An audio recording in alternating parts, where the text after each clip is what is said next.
Hello, and welcome to Secure Talk, a podcast where we explore the critical world of information security innovation and compliance.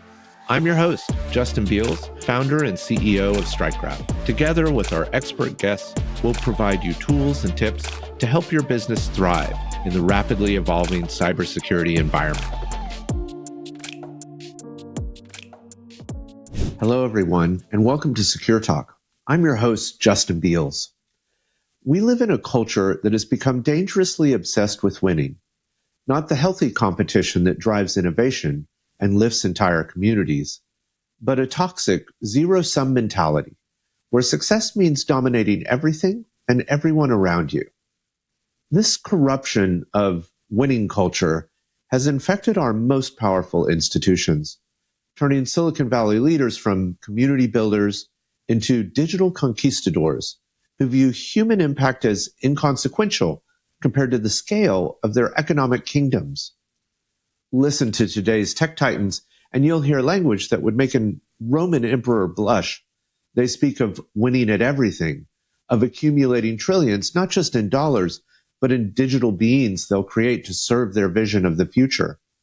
They've abandoned even the pretense of making the world better, instead embracing a masculine bravado that confuses dominance with strength and conquest with achievement. But there's a profound irony here. The more desperately these leaders chase absolute victory, the more they reveal themselves as losers of the most important game, the one where we build meaningful human communities together. Real security, the kind that has sustained civilizations for millennia, has never come from individual dominance. It comes from creating conditions where your neighbor's prosperity is tied to your own, where shared success builds the kind of trust that makes external defenses largely unnecessary. This isn't naive idealism, it's practical wisdom. The locksmith, the police officer, and the cybersecurity professional all exist because we sometimes need external protection. But the communities that thrive over generations are those where people know their fates are interconnected, where helping others succeed creates a web of mutual support far more resilient than any wall or firewall. Today's conversation explores this fundamental tension between the corruption of winning culture and the path to true security through community. We'll examine how tech's false prophets have led us astray, and more importantly, how we might find our way back to building the kind of human-centered security that actually works. Our guest brings a unique perspective to this challenge, someone who has spent decades thinking about what gives life meaning while also working at the heart of Silicon Valley's most influential institutions. Greg M. Epstein serves as the Humanist Chaplain at Harvard University and also serves the Massachusetts Institute of Technology as Humanist Chaplain. For nearly 2 decades, he's built a unique career as one of the world's most prominent Humanist chaplains, professionally trained members of the clergy who support ethical and communal lives of non-religious people. More recently, Greg's 2018 move to join MIT, in addition to his work at Harvard, inspired an 18-month residency at the leading Silicon Valley publication TechCrunch, in which he published nearly 40 in-depth pieces exploring the ethics of technologies and companies that are shifting our definition of what it means to be human, often in troubling ways. Greg's book, Tech Agnostic: How Technology Became the World's Most Powerful Religion and Why It Desperately Needs a Reformation, was one of my personal favorite reads of last year. In 2005, Greg received ordination as a humanist rabbi from the International Institute of Secular Humanistic Judaism. He holds a BA, Religion in Chinese, and an MA, Judaic Studies, from the University of Michigan, Ann Arbor, and a Master's of Theological Studies from the Harvard Divinity School. And he completed a year-long graduate fellowship at the Hebrew University of Jerusalem. Please join me in welcoming back to Secure Talk, Greg Epstein. Greg, welcome back to Secure Talk. We're really grateful to have you join us again. Great to be here. Thanks for having me back. And this is one of the first times that I'm doing a follow-up talk from, interviews that I did when my book came out. So glad to be here. Yeah, it's been 9 months, a year since we last got a chance to chat. You've been on the road doing a lot of tour for Tech Agnostic, one of our favorite books. Have you survived the road tour? Okay.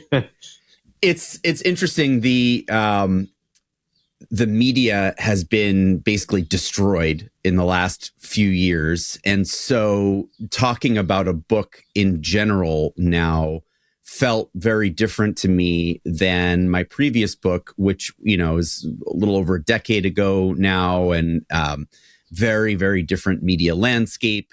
And so there's just a lot of different conversations that you have to have now to do talking about a book. And I wonder if that doesn't speak to some of our own, some of the confusion that all of us feel. Like, what does it even look like to take in the world, to try to be knowledgeable about it, to understand the world that we're living in?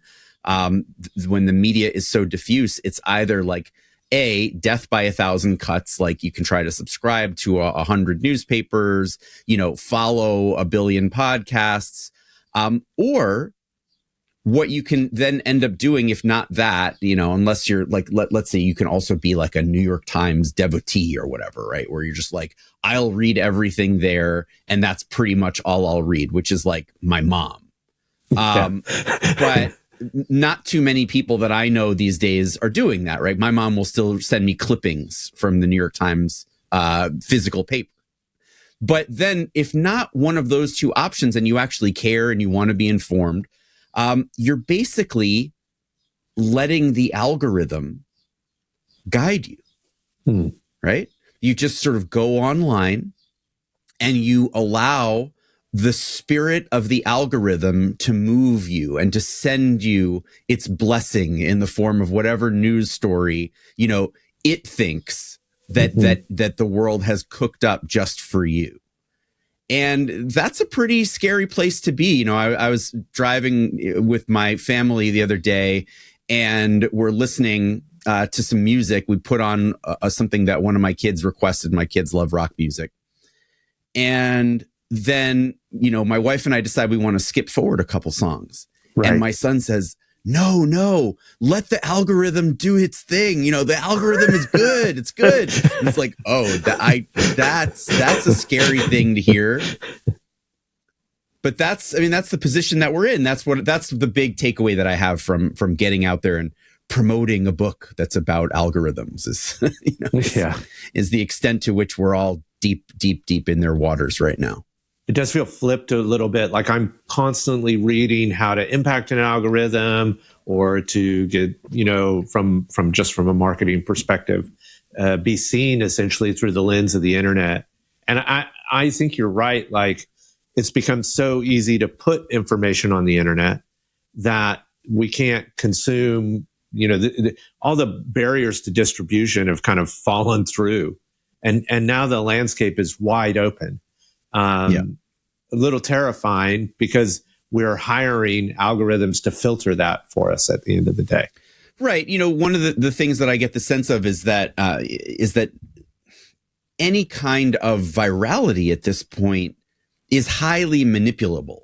Right. Mm-hmm. So, one of the things that I've been told as an author, as somebody who, will occasionally go out there and try to put my own voice out there. Like I used to be the kind of person, again, before algorithms, where, where I was just like wanting my ideas to be heard and seen and consumed. Whereas now I find myself to be much more of an introvert, where it's like, yeah, I'll have a meaningful, deep conversation with you. But after that, can I like log off and not have to think about whether or not people have heard of me?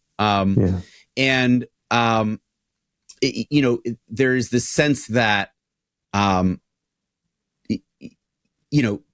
sure, something will go viral, but how do you know that those people didn't just pay massively for that, right? Even if it's a mainstream media story, how do you know that really expensive publicists weren't involved deeply in that? If it's something that has a billion clicks or a ton of followers, like, how do I really know that those weren't paid for by a click farm? You don't. It's like you can kind of trust that something good, but it's very difficult now. And again, the thing that I'm talking about there about like trust the algorithm, part of it is like, it's learning to understand the algorithms or whatever, but it's part of this sense that that people are trying, starting from my perspective to adopt more and more, which is just like, I don't know what I should be consuming. I don't know what I should be following. It's so much out there. So I'm just going to trust that the algorithm is going to show me the way. And if I'm sounding like I'm talking about God and spirituality, that's very much intentional here. It's like people have in the past sort of reduced their stress, reduced their cognitive load, if you will, by trusting that, say, Jesus would show them the way, right? That the world would be, this big stressful world with, with crime, with injustice, with scarce resources, with whatever, right? And it's like, Jesus, show me the way. And now, we have some of the same kinds of things, but it's like, just algorithm, show me the way, show me what I need to know, show me where I need to be, show me who I need to talk to, show me who I need to listen to. Because I can't figure it out myself, and I need to surrender to it. And surrender, I'm drawing that term from Islam, of course. Yeah, it feels like a shift from a cult of personality scenario where you're going to follow a prophet or follow an icon to literally, allowing the filtering of your worldview through some form of archetype. And we have a little bit of brand affinity. Like Twitter is more my brand, Facebook is more my brand, but fundamentally you're subscribing to like this algorithmic filter as opposed to an editorial board, which feels like what we used to have at something like the New York Times. Yeah, I mean, even with Facebook, right? So you could, you would kind of settle into that.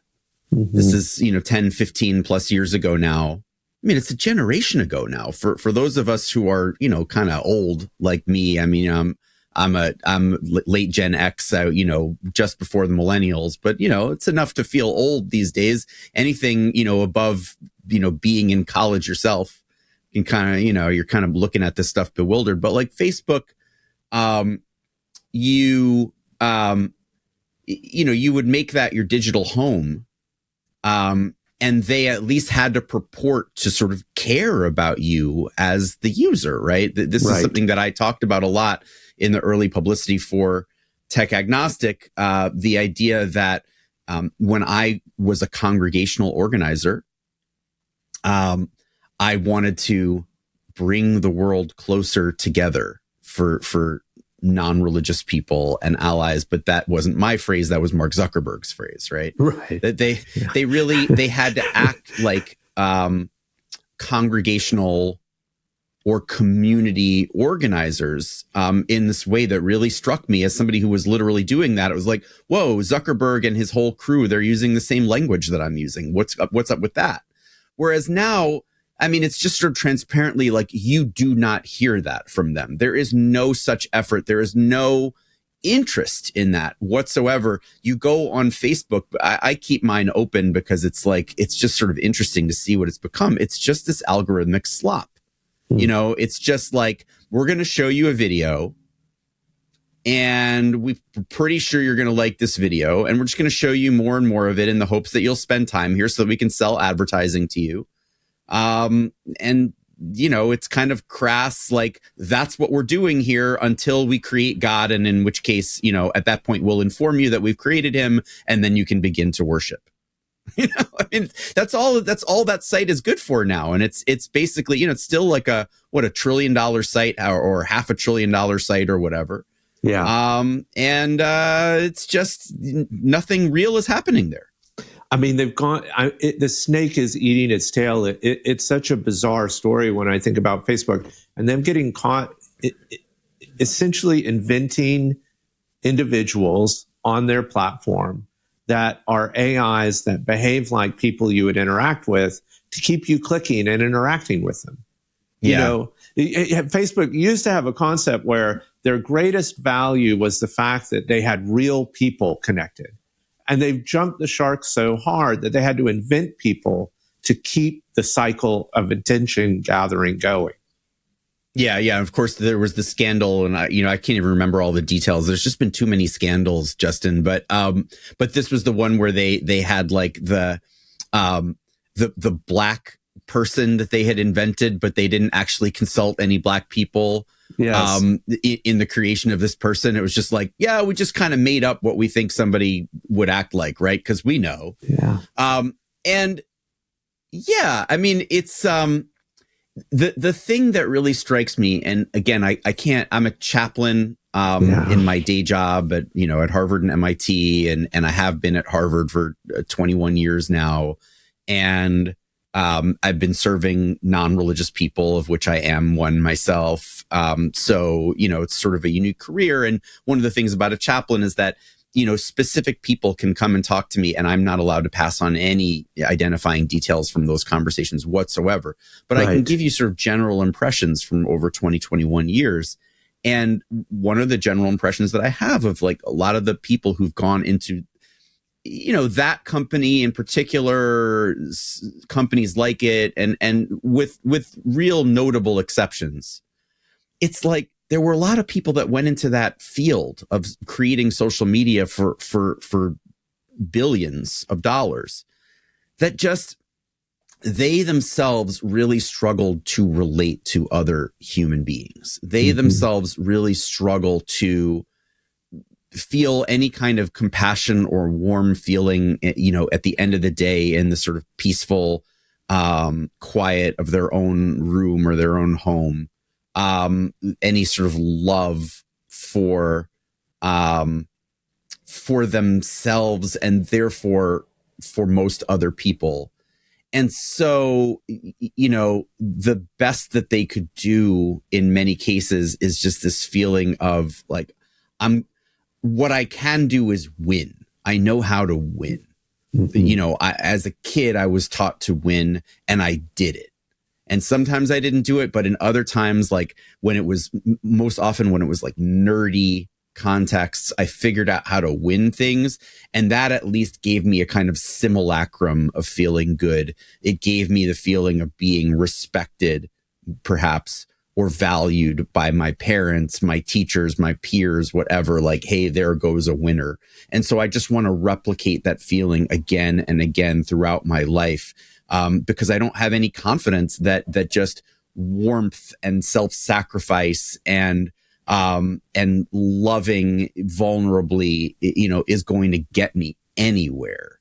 So I'm just going to, create companies that like maybe again, provide this sort of simulacrum of human connection. But what it has turned out to be all about is like a replication machine for the leader or leaders of the company to try to 3D print more winning in their life, to try to 3D print more of being impressive to other people, and more money, of course. And it's just very, very scary that what we did in the early years is we converted to their religion. And so now we're stuck in this place where even though it's not a religion that many of us feel particularly comfortable with being believers in, we're in this place where when you speak about that religion, we now have to say we, including ourselves, right? Yeah. Yeah. I'm not religiously Jewish, but I was raised Jewish. And, in the sense that my parents were both culturally Jewish and their families so like when you talk about Jewish people, I may not like everything that's been done in the name of my own people, or certainly I may not like all the things that have been done to my people.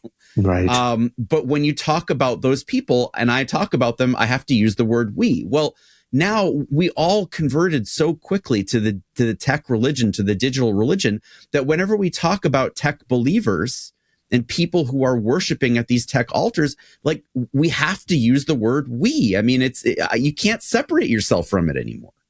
Yeah. We're in too deep. We all work for it in a way. You in promoting your book, you had to figure out how to harness it. For sure. Yeah. And I certainly have been building a company in the venture capital backed model.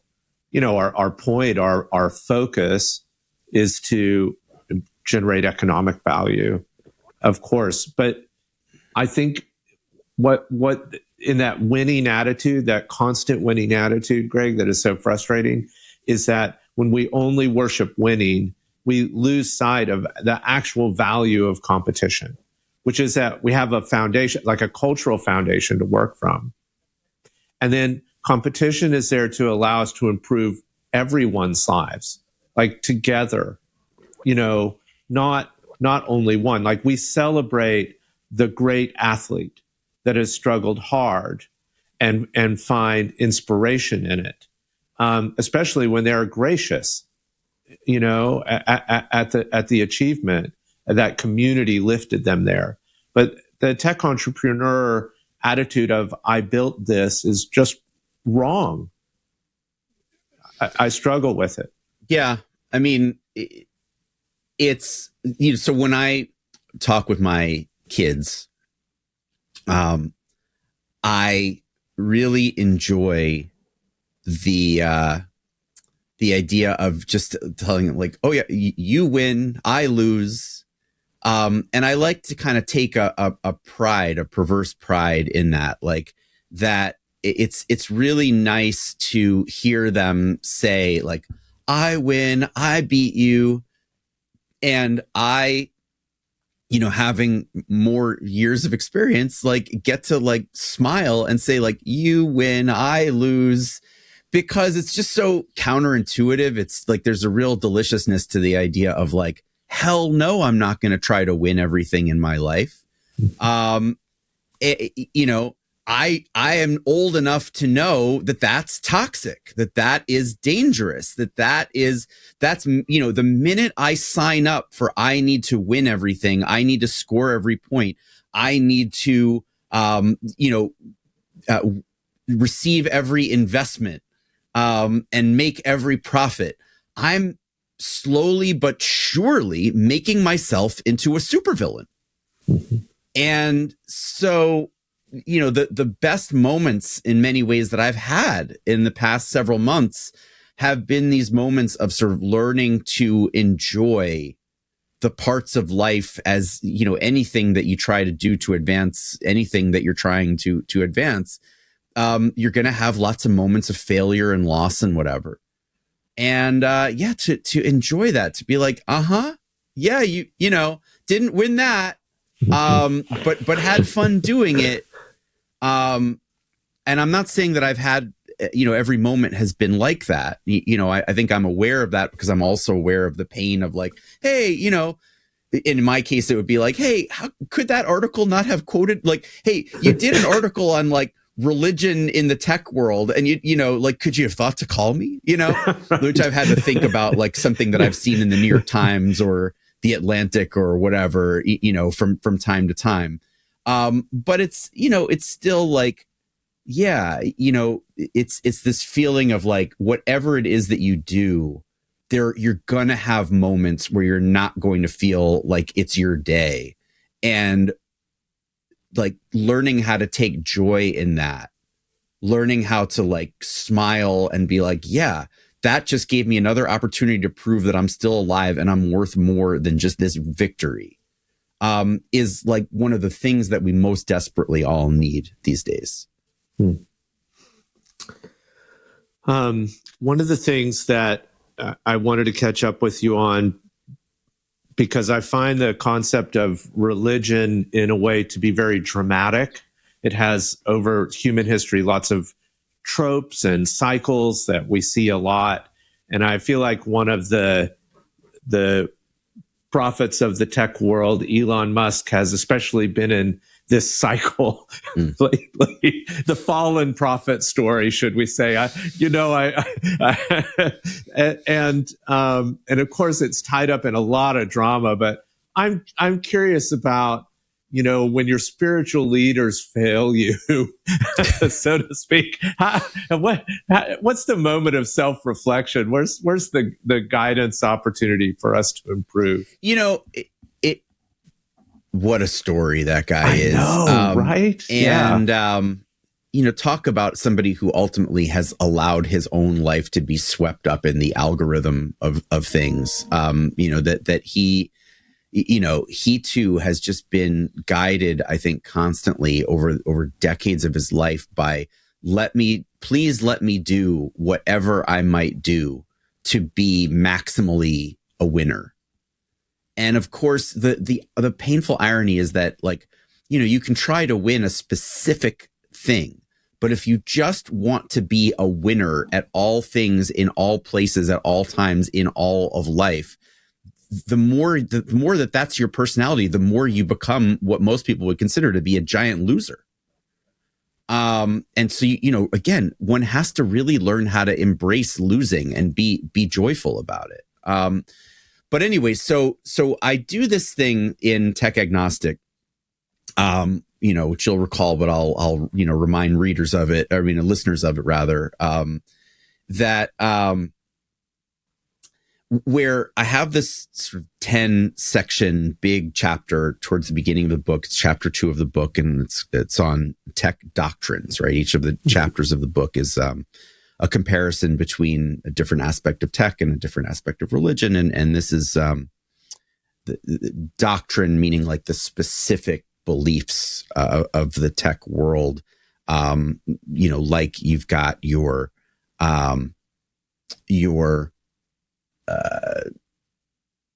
heaven, your hell, your chosenness, that sort of thing, right? And the way that I set the chapter up is with this character from Jewish history, who his name is Chaplain V. And he's a real historical character from the 1600s. And he was the greatest false messiah in recorded history, or since the dawning of the sort of Messianic religious age, where you've got your Judeo-Christianity dominated by ideas of a messiah to come and redeem the world, and where these religions dominate at least the Western world, right? Yeah. And so you've got this guy Shabtai Tzvi, who I talk about at the beginning of the doctrine section of my book, where he is able to convince the majority of the Jewish world in the 1600s that he is the Messiah. Right. And you have such a conviction in this. He becomes so influential that you've got Jewish communities at that point all over the world who are communicating with one another through travel, but also through the use of Hebrew as a universal language across other linguistic boundaries, which there were a lot back then. Right. And he's able to convince people from across the world at that point that he is the Messiah, so much so that the most important holiday on the Jewish calendar in terms of religion, spirituality, whatever, is Yom Kippur, where people fast for 24, 25 hours or so. No food, no water, for the coming of the Messiah, essentially. And at that time, for a year or two, most Jews stopped fasting and started throwing feasts to celebrate this Messiah.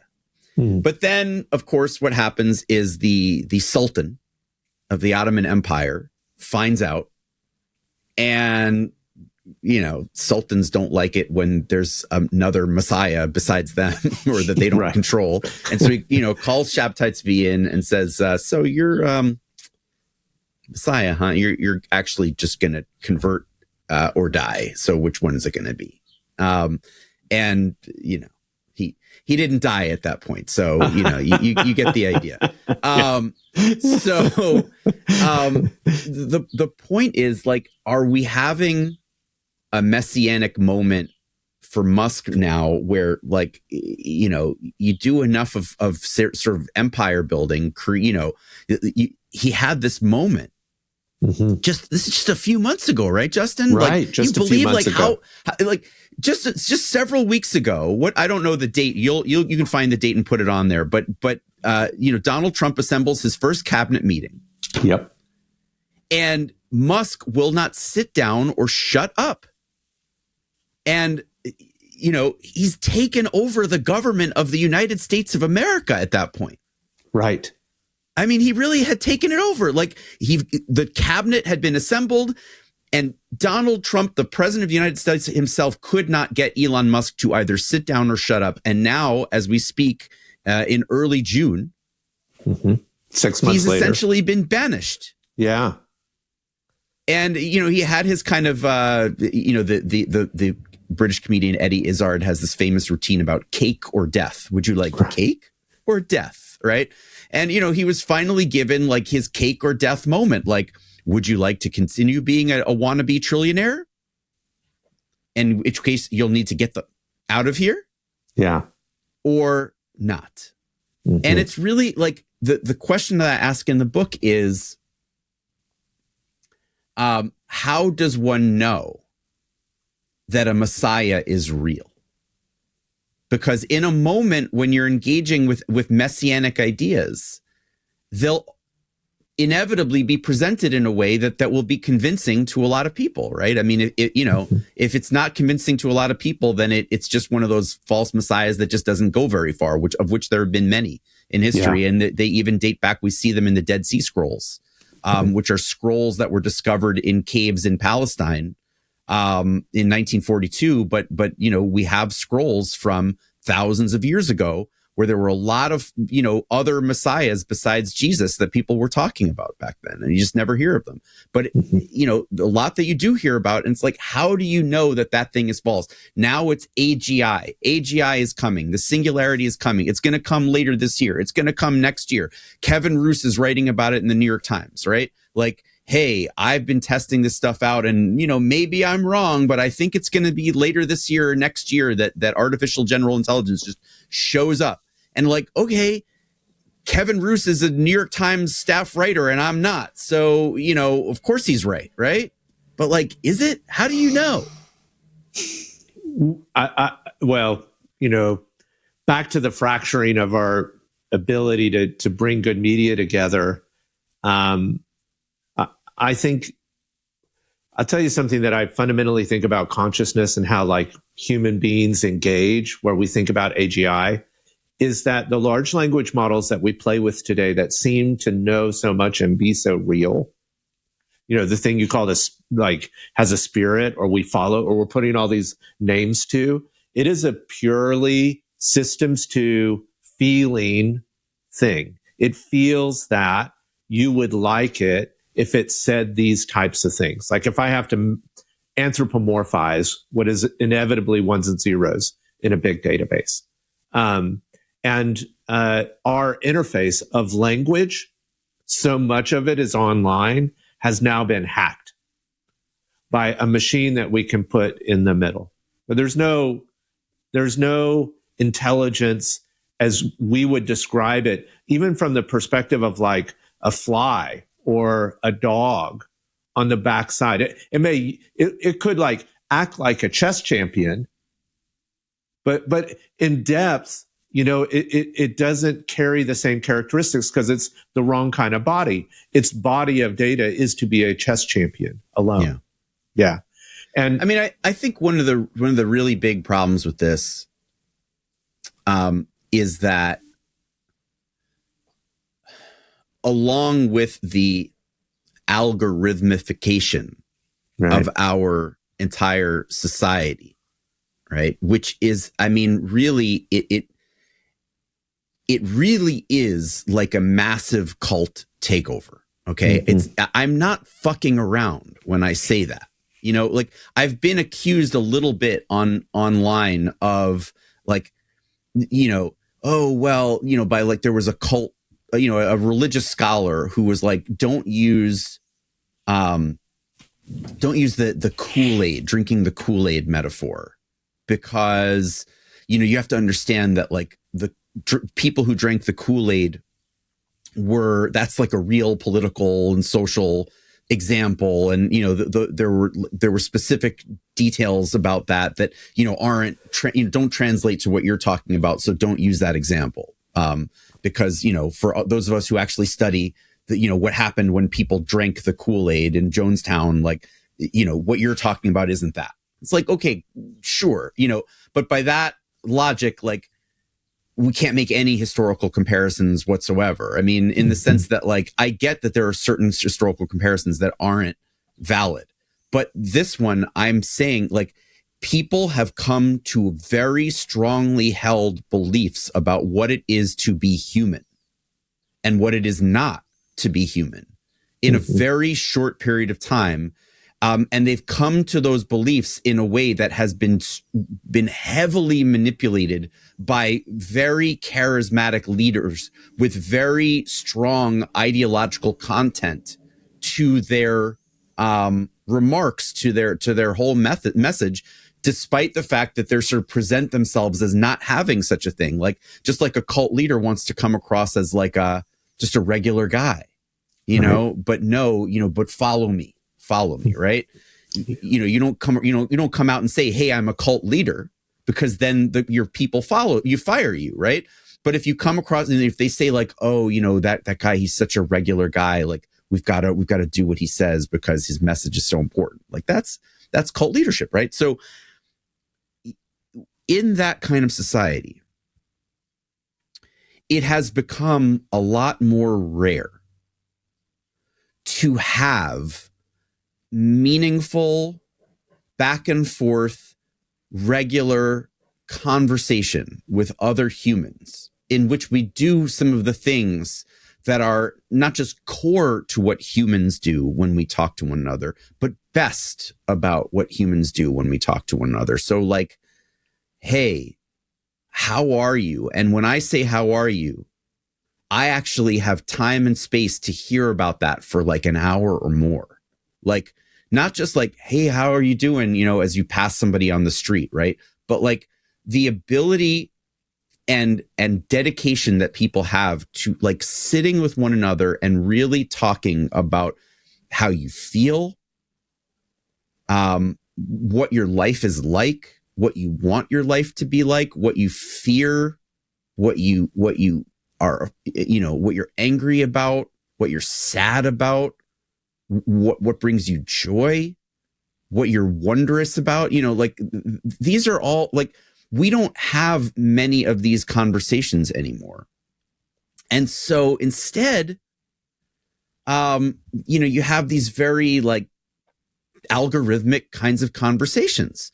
And so therefore, it becomes much more plausible that the interactions that we're having with the digital devices and data centers are real human interactions, because we, at the same time that we're having more and more of those the digital interactions, we're having fewer and fewer human interactions.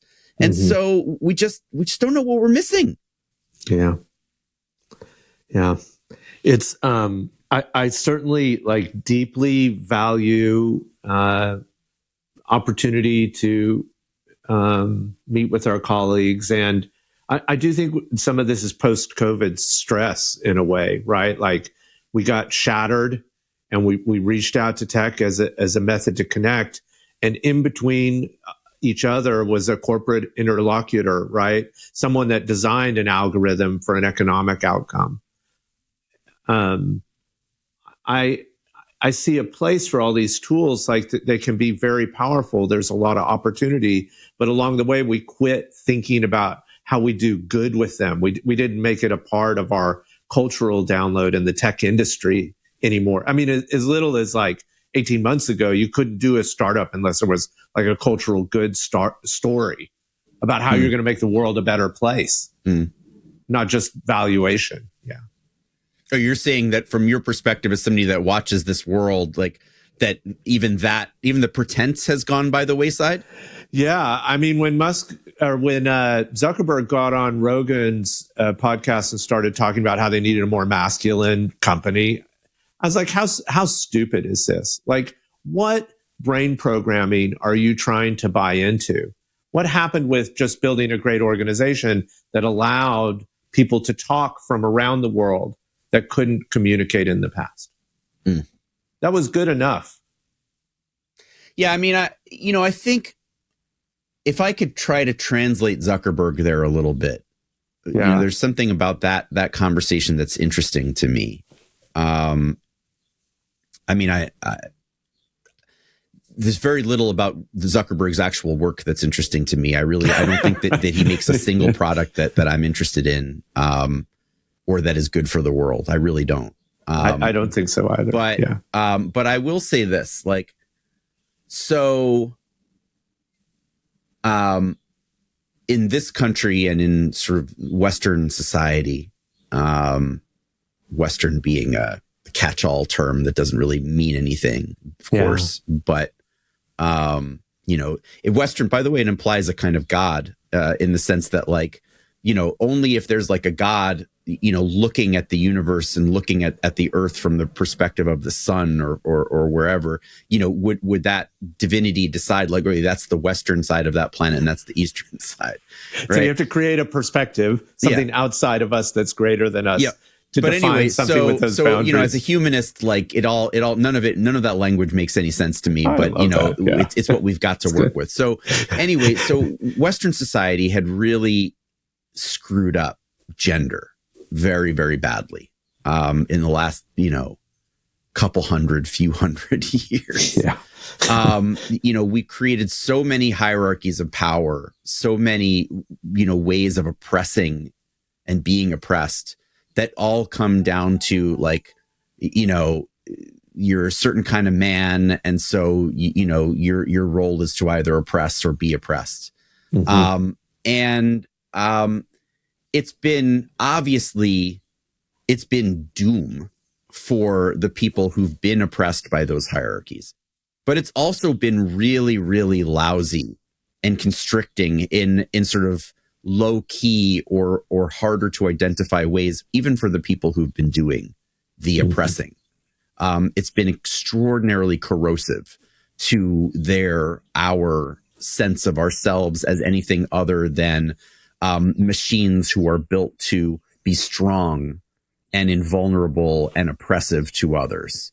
That's how we built our entire sense of ourselves. And so when that's all you've got to be, to have as your sense of yourself, your life is very constricted and limiting, and, you can't really step out of that box lest you be labeled, as, in a homophobic way, in a racist way, in a whatever kind of way. Right. And so, in the last few decades, there's actually been some meaningful success in pushing back against those hierarchies, in empowering women, in empowering, non-white men, gender queer, gender non-binary people, whatever. And it's been in many ways a real success story. But we've managed, of course, to do it in a way where, we haven't necessarily been so great about envisioning, like, what does the future look like for the half of the world that is going to have to reinvent, right? Like, we're empowering women, which is extraordinarily important to do. One of the most important things humans have ever done, is in empowering women to be full equals, to be fully human, right? But like, along with that, there hasn't perhaps been as much attention as we could have paid to, like, what are we going to do with all these men? Like, they can't live how they've been living. So how are they going to live? Yeah. And so I have a certain sympathy to conversations about, like, okay, well, let's talk about what it is to be a man now. Let's talk, let's even market certain things to men, in a way where it's like, okay, here's something that you can consume now, or here's something that you can do now. Like, because you're sure as hell not going to be able to do all the stuff that you used to do, because that's mostly not working anymore. Yeah. But to do it in this way that just sort of doubles down on like, no, I'm a man's man, and I'm gonna, I'm gonna just eat more of the red meat, literally and figuratively, that I've always eaten, and just show you my muscles, and think that that's going to be the way forward. Like, it's like, it's a shame. It's like they're almost having a conversation that they need to be having, but in fact, they seem to be doubling down on the worst parts of it, and so it's a huge missed opportunity and kind of infuriating.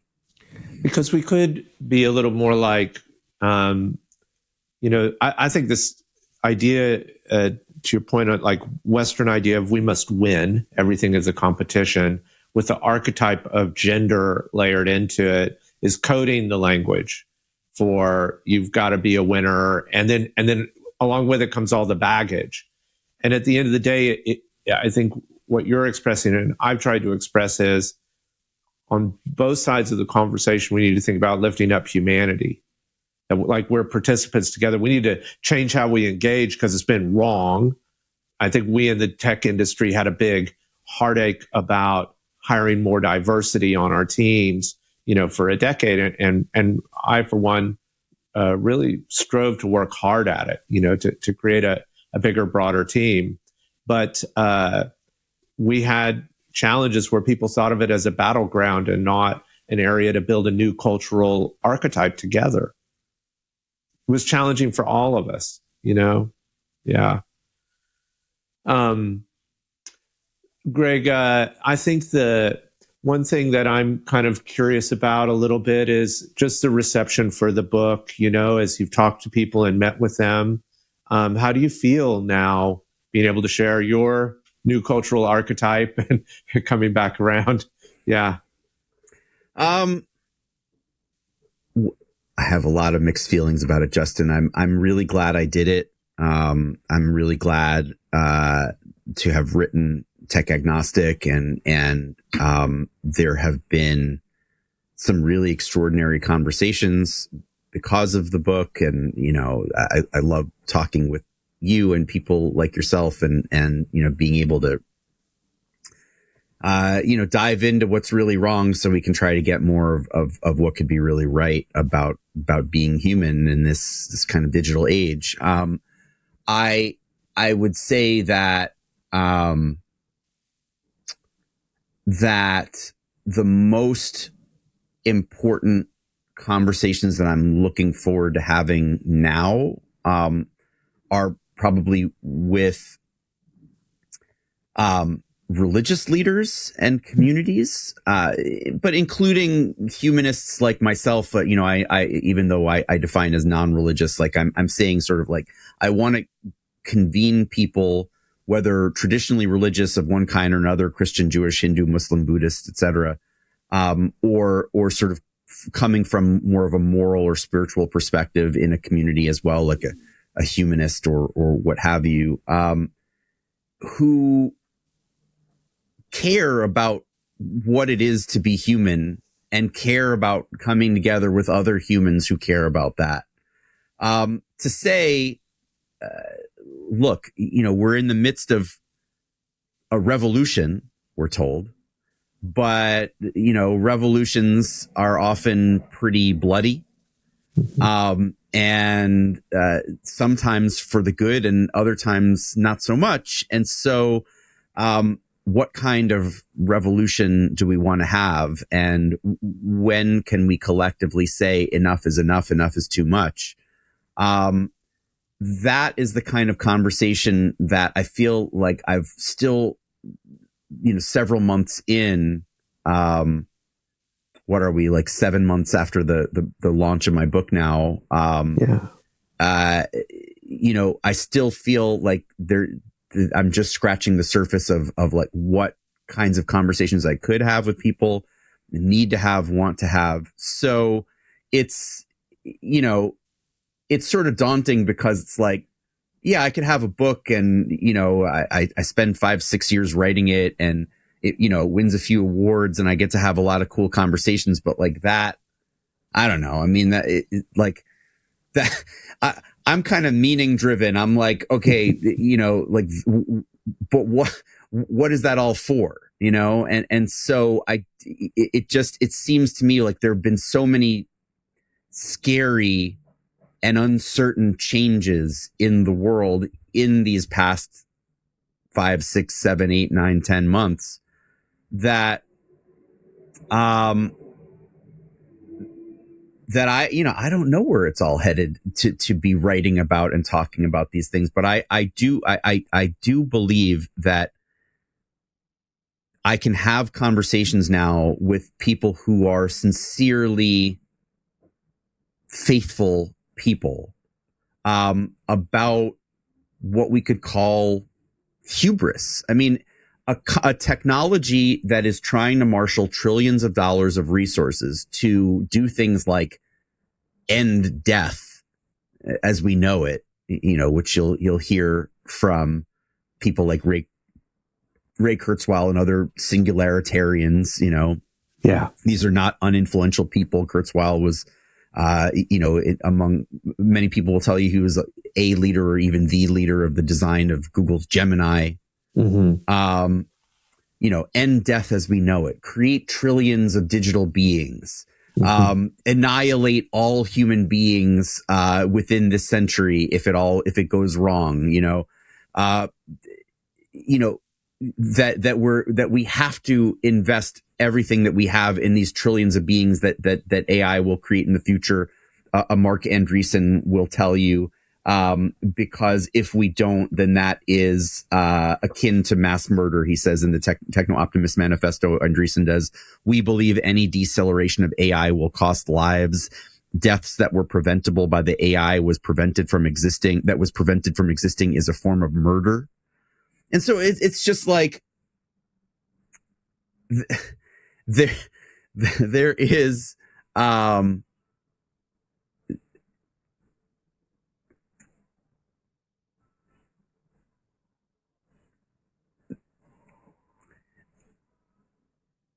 there is a real fear, I think, that I have, and that I think other people, either would admit to or should admit to, of like,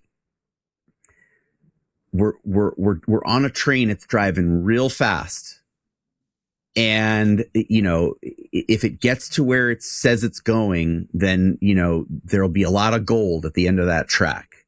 Yeah. But like, we are in serious risk of falling off the track between now and when we get to that pot of gold. And yet not so, but not in the like effective altruist, like my paperclip machine will wipe you all out. So give me all of your billions and even trillions so that I can effectively fix it kind of way. No, it's more like like the train is just going to break down and we're going to be left in a swamp kind of way. It certainly is a lot of swampy information. That's a good description of the information landscape with all these models lately. That quote is so disappointing, and I think it takes us far away from the ethos that I started in this industry with, which was, can we harness this technology to make people's lives better? I mean, you did it, but also not. I mean, it's like, yeah, the thing can read X-rays better, or right. Imaging better, or whatever. It can design a new cancer drug. Yeah, but it can also design a bioweapon. Yeah, it can teach people how to build a dirty bomb. It can, it's like, the more capable you make it, the more good and more bad that will come of that. And, both the good and the bad will end up in concentrated communities. We just know that from human history, right? So, like, if you're concentrating more and more of the good stuff in the hands of a certain group of people. Yeah. you might make those people's lives, at least for a period of time, like radically better than they've ever been. But at what cost? To whom? Well, and they seem to think their impact of their decisions on us compared to the scale of what they can achieve economically is inconsequential. Say that again. Wait, one more time. I want to hear that. Yeah, they seem to believe that the importance of the scale of their economic kingdom is so much more important than the lives of the individuals. Like their impact of the way they use this technology is inconsequential compared to, I need to be that trillionaire. I need to amass this level of wealth and but power. These people, like they don't really underestimate their own humanity, their own life, right? Like, okay, I get it. William McCaskill, the effective altruist philosopher, was, I guess, he was taking a low salary, and he didn't have did he not have a big house? I don't know, but that doesn't it doesn't matter, because him and his friends bought a $20 million castle, and the effective altruist bought him a $10 million PR campaign for his book. Yeah. So, that's a lot of benefit to that one individual, a lot of benefit, especially when you think like these people are existing in an ecosystem where the number one currency is being told that you're smart. Because that's what you learn as a defense against all this other stuff that comes your way as a human, right? So he got this, tens and tens and tens of millions, if not, billions of dollars worth of the currency that is being told how smart you are. But so it's not like, he's not benefiting from it. It is in many cases a straight up like, I'm going to benefit myself and I'm not going to really give a shit about what happens to you, or I'm going to see you as collateral damage or as a resource or whatever. Yeah. Well, without a great community, we all struggle with good security.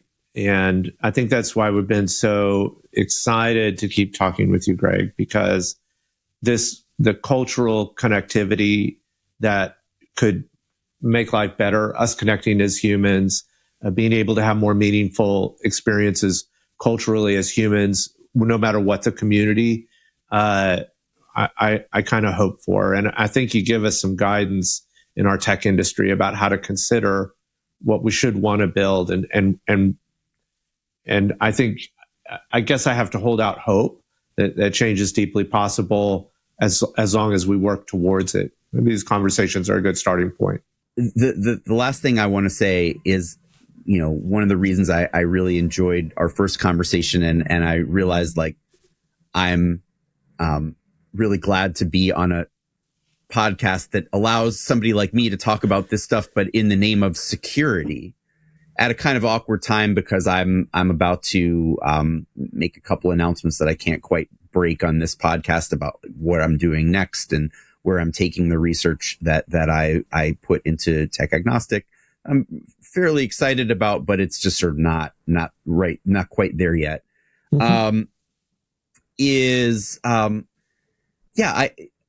I think there's something really quite beautiful to the idea of talking about and thinking about and working on security in all the senses of the word, right? So yes, we live in a digital landscape right now where, just as locksmiths and police and militaries and, all the endeavors that go along with those things have always been an important part of what it is to be human, right? Going back to, we've always had military and some sort of policing. I don't know that we had locksmiths for all of time, but even in the Bible, there's actually, I mean, this might be too racy for your audience, Justin, but there's a moment in the Song of Songs, Shir HaShirim, the Song of Solomon, this like beautiful kind of sexy love poem in the Bible, in the Hebrew Bible, where there's an allusion to intercourse that is where the biblical poet is talking about a door bolt locking and unlocking. So like back then they still had like locking mechanisms. They still had security, or, you know, the Trojan horse, right? Like these, you know, people have always needed to think about or wanted to think about like external ways to be secure. But true security has always been inner security. True security has always been psychological and even what you might call spiritual security. The idea that people who are better at sharing with their neighbors and creating a situation in which their neighbors have comparable life quality to their own will experience a greater long-term sense of security, right? Where it's like, oh, I know that person. Their fate is tied in with mine. They're not likely to want to come for me and everything that I have because, you know, they need me just as much as I need them. And, you know, if there are certain numbers of human brains that are just sort of broken and sociopathic, you know, and somebody decides like they've got no conscience, or, you know, somebody's brain evolves in such a way that they don't appear to have a conscience in the same way that I do and you do and we do. Well, then I've got a lot of friends from across different sectors of my society who will come together and help me deal with that person. We'll all be in it together, right? That's true security.